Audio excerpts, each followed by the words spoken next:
Assalamualaikum warahmatullahi wabarakatuh. Dan permata Waalaikumsalam warahmatullahi wabarakatuh. ya jumpa Ya, lagi dengan kami ya di diskusi kita kali ini tentang hal-hal yang bersifat gaib, diskusi alam gaib, mata batin lebih tepatnya seperti itu.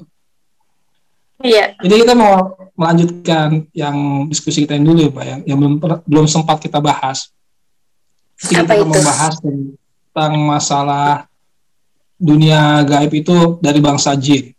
Kalau kita bangsa manusia, kita juga harus mengetahui juga bangsa jin yang merupakan makhluk di luar kita.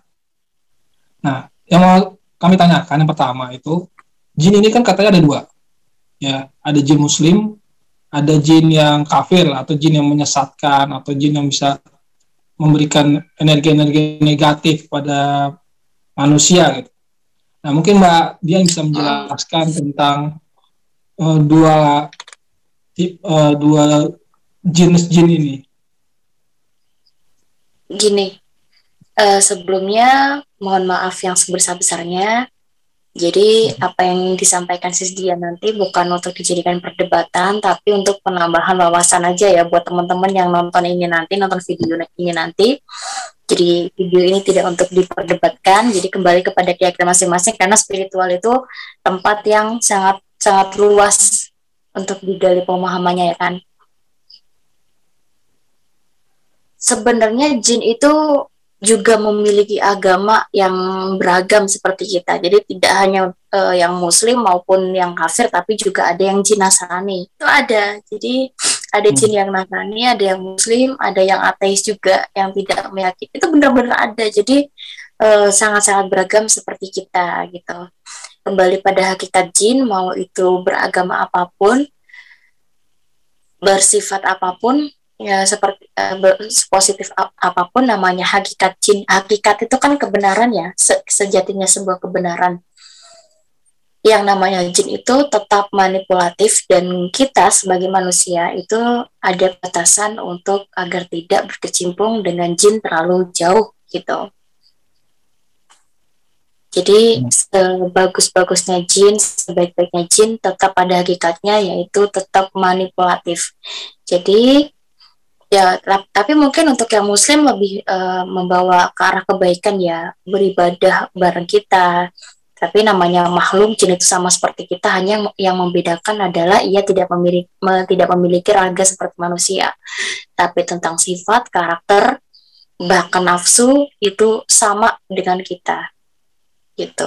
Tetap kembali kepada pemahaman bahwa jin itu manipulatif, mau sebaik apapun covernya, sebagus apapun, tetap kita tidak boleh meyakini tentang apa ya, bukan meyakini tentang kegaiban jin ya, tapi jangan sampai kita terpengaruh atau terhasut gitu. Karena kan banyak orang awam kan mungkin tidak paham ya dengan mereka melihat jin yang luar biasa bagus covernya atau segala macam, langsung langsung merasa apa, meyakini tentang adanya kebaikan yang dia lakukan gitu. Walaupun sebenarnya memang pasti ada kebaikan yang dilakukan jin, tapi tetap kembali jin itu manipulatif mau apapun agamanya. Karena itu hakikatnya.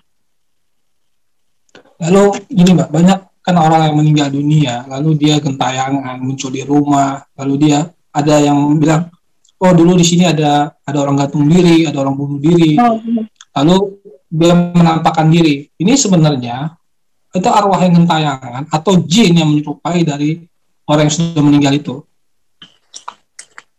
Oke, ini pemahamannya agak panjang ya kalau masalah arwah penasaran ya. Jadi sebenarnya untuk membahas arwah penasaran ini sangat-sangat sensitif karena kembali kepada keyakinan masing-masing. Tapi bagi saya dalam ajaran Islam itu tidak ada yang namanya arwah gentayangan. Dalam ajaran Islam Iya. ya, karena ketika manusia sudah wafat, mau dalam keadaan baik atau buruk meninggalnya, baik atau buruk apa yang menjadi lakunya atau rekam jejaknya semasa hidup, tetap ketika ruh sudah lepas dari jasad itu menjadi hak prerogatif Tuhan. Dan sudah beda dunia, beda dimensi. Jadi maksudnya ke alam barzah. Alam barzah itu alam yang sangat sangat tebal yang dijaga oleh ribuan malaikat. Jadi tidak mungkin ada yang namanya arwah orang yang mati, yang benar-benar arwah masih berkeliaran di dunia ataupun bisa dipanggil seperti konten yang waktu-waktu dekat belakangan ini ada orang yang mengklaim bisa memanggil arwah seseorang yang telah meninggal yang bersangkutan gitu, tapi sebenarnya itu adalah salah besar sebenarnya. Karena tidak mungkin ketika alam barzah yang dijaga oleh ribuan malaikat Allah yang benar-benar penjagaannya sangat-sangat ketat dan sangat taat itu bisa kebobolan, apalagi dengan manusia seperti kita. Siapa sih kita ini gitu.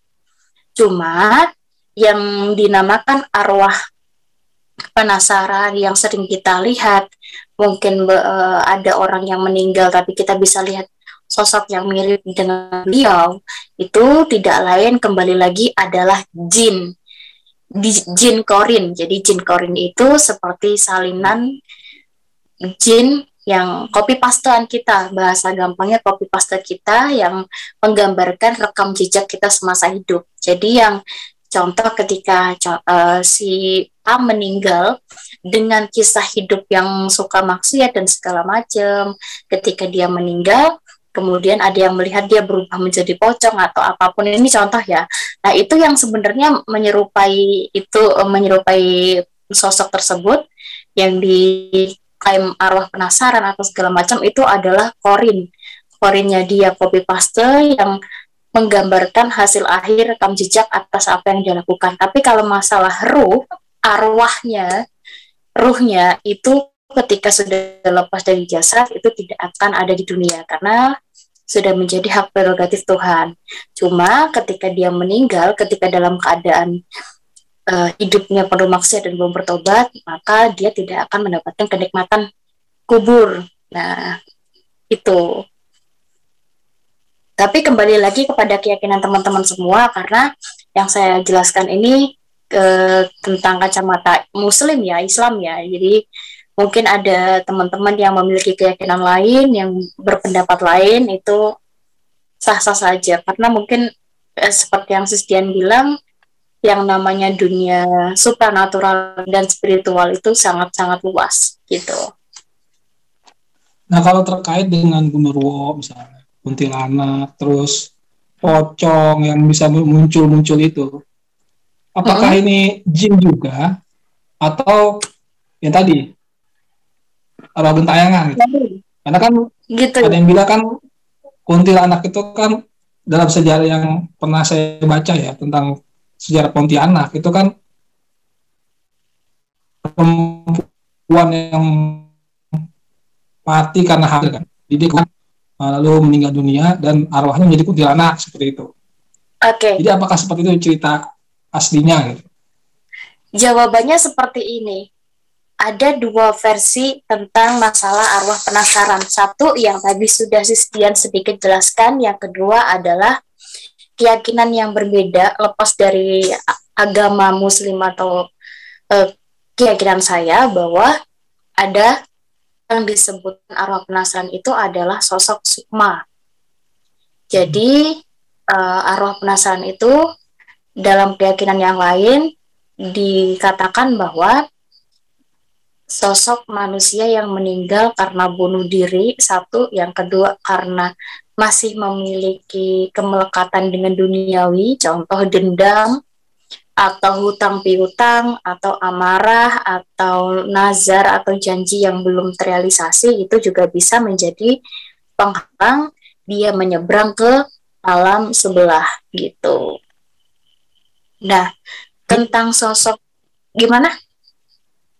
Nah, saya kan pernah ada kejadian nih Mbak, jadi kesurupan, orang kesurupan.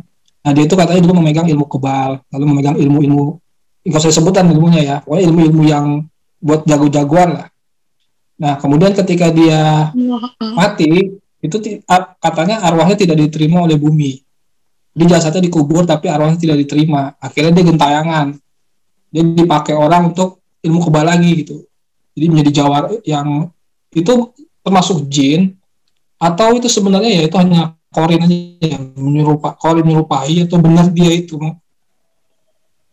Kalau lelakunya ada unsur negatifnya atau unsur hitamnya, pasti ada konsekuensi ketika dia mati gitu. Karena banyak lelaku yang saat ini salah kaprah yang dicampur aduk gitu. Kelihatannya menggunakan ayat-ayat suci, ayat-ayat rohaniah Islamnya atau apapun itu, tapi sebenarnya malah justru mengarah kepada ilmu hitam. Nah, itu bisa terjadi konsekuensi seperti itu ketika meninggal tidak diterima.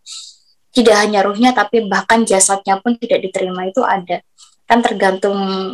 Makanya kalau untuk teman-teman yang belajar keilmuan tuh harus jelas dulu, harus paham dulu sanadnya. Sanad itu adalah mata rantai ketika dia menerima ijazah keilmuan tersebut, apakah keilmuan tersebut jelas sampai ke Rasulullah atau tidak. Kalau tidak, ya nggak usah gitu. Karena banyak yang sekarang manipulatif tentang masalah ajaran lelaku gitu.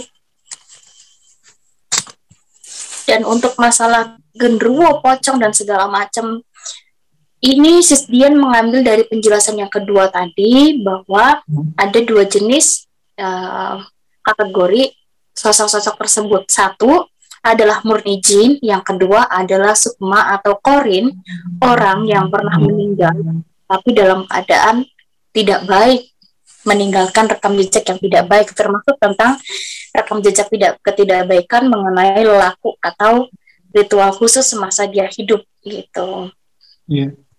Contoh, kalau yang contoh kuntilanak yang pada umumnya ya, kuntilanak pada umumnya yang memang murni jin itu dia hanya mengganggu, dalam artian menggoda, menampakkan diri, tidak sampai melukai gitu. Karena jin mengerti batasan ketika dia berinteraksi dengan manusia, pasti kami menyebutnya dam. Dam itu adalah sanksi. Itu tidak boleh, haram. Tapi ada sosok kunti yang bisa menyakiti, bisa melukai, ya, bisa mengganggu, kemudian bisa juga digunakan kembali sebagai untuk bahan hal-hal ritual khusus yang seperti Mas sebutkan tadi. Dari lelaku dia melakukan lelak, contoh dia melakukan lelak kekebalan, maka ketika mati dia digunakan lagi untuk sesuatu hal tersebut yang sama berulang kali. Itu adalah sukma atau korin. Nah, contoh kunti yang biasanya manifestasi dari sukma atau korin itu berpakaian merah atau hitam. Tapi kalau kunti murni jin yang mengambil sosok tersebut itu berpakaian putih rata. Jadi kunti yang pada umumnya memang yang dari jin memang hanya sekedar menampakkan diri tanpa bisa menyentuh apalagi melukai. Tapi kalau yang sukma atau korin yang pernah hidup itu bisa. Apalagi yang rekam jejaknya melakukan lelaku yang tidak baik dan tidak tuntas semasa hidup tapi keburu mati itu.